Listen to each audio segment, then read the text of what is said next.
Most people get this wrong when they try to start a company in Niger. They think it is just about registering a name and opening a bank account. But here's the truth, no one tells you. The real challenge is understanding the exact legal sequence and making sure every document matches the OHADA business framework used across the region. And if you are planning to start a business in Niger in 2026, you need a clear system. Not random advice. Not outdated steps from forums. Because here's the problem. In Niger, business registration is structured, but highly procedural. If you miss one step or submit incomplete documents, your application can be delayed or rejected. Now stay with me, because in this video, I'm going to walk you through exactly how to start a company in Niger step by step. From choosing your legal structure to getting your tax number and fully operating your business legally. And by the end, you'll understand the entire system in a way that makes it feel simple and predictable. Let's start with the foundation. Before anything else, you need to understand the legal structure options available in Niger. Most entrepreneurs choose between two main forms: a sole proprietorship and a limited liability company, commonly called SARL. Now here's where most beginners make a mistake. They choose based on simplicity instead of strategy. If you are starting a very small business, testing an idea, or working alone, a sole proprietorship might be enough. But if you are building a serious business, planning to scale, hire staff, or work with partners, SARL is the better option. For example, if Alex wants to start a small consulting service in the AMI, he could begin as a sole operator. But if he wants to build a long-term import-export company, SARL is the safer structure. Now let's move to the first official step. Step 1 is choosing and reserving your company name. This sounds simple, but it is actually very important. In Niger, your business name must be unique and approved through the official business registration system, usually handled through a one-stop business formalities center, aligned with OHADA regulations. Now here's where it gets interesting. Many entrepreneurs lose time here because they only submit one name. When it gets rejected, they restart everything. So the smart strategy is simple. Always prepare at least 2 or 3 backup names before applying. For example, if Jake wants to start a logistics business, he might try Sahel Freight Solutions, but also keep backups like Niger Cargo Express or Niamey Trade Logistics. This small preparation step can save days of delay. Once your name is accepted, you move to step 2, which is preparing your legal documents. Now this is where many beginners feel overwhelmed, but it is actually very structured when explained properly. To register a company in Niger, you typically need identification documents, proof of address, and company statutes. The statutes are especially important because they define how your company operates, how decisions are made, and how ownership is shared. But here's the problem. Many people copy random templates from the internet without adapting them to OHADA rules. That leads to rejection or corrections later. So the correct approach is to use a properly structured OHADA-compliant document, either prepared by a professional or carefully adapted to local legal requirements. If your company has multiple partners, this step becomes even more important because the statutes define ownership, percentages, and responsibilities. Now let's move to step 3, which is submission through the One-Stop Business Formalities Center. In Niger, business registration is centralized to simplify the process. This means you don't need to visit multiple offices separately. You submit all your documents at the One-Stop Center, and they coordinate with the Commercial Registry, Tax Authority, and Social Security system. Now here's where many people fail. They think submission means approval. But submission is just the beginning.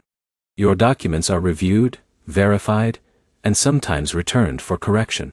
So accuracy matters a lot here. Even small mistakes like inconsistent spelling or missing signatures can delay the entire process. Now let's talk about timing. If everything is correctly prepared, the process can move relatively efficiently through the centralized system. But if documents are incomplete, it can take much longer. And this is why preparation is your biggest advantage. Now once your documents are approved, your company is officially registered with the Commercial Registry. This is a major milestone, because this is the moment your business becomes a legally recognized entity in Niger. You receive a unique business identification number, which is used for contracts, banking, and taxation. But here's something most beginners don't realize. At this stage, your business exists legally, but it is not yet fully operational until you complete tax registration and banking setup. So let's move to the next step. Step 4 is tax registration. This is one of the most important stages in the entire process. Your company must be registered with the tax authority to obtain a tax identification number.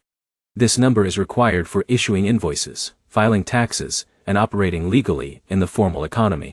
Now here's where it gets interesting. Many small business owners delay tax registration, thinking it is optional until they start earning income. But in Niger's system, tax registration is part of company formation itself, so it should be done immediately after or during registration. Once you have your tax number, your company becomes fully integrated into the legal and fiscal system. Now, let's move to banking. Because this is where your company becomes operational in real life. To run a professional business, you need a corporate bank account. This account must be in your company name, not your personal name. For example, if John starts a construction company, all client payments should go into the business account. Mixing personal and business money creates accounting and legal problems later. To open a business account, banks will usually require your registration certificate, tax identification number, and identity documents of company directors. Now here's the problem many beginners face. They try to open a bank account before completing full registration, and that leads to rejection or delays. So the correct order is always registration first, then banking. Now let's talk about sector-specific licensing.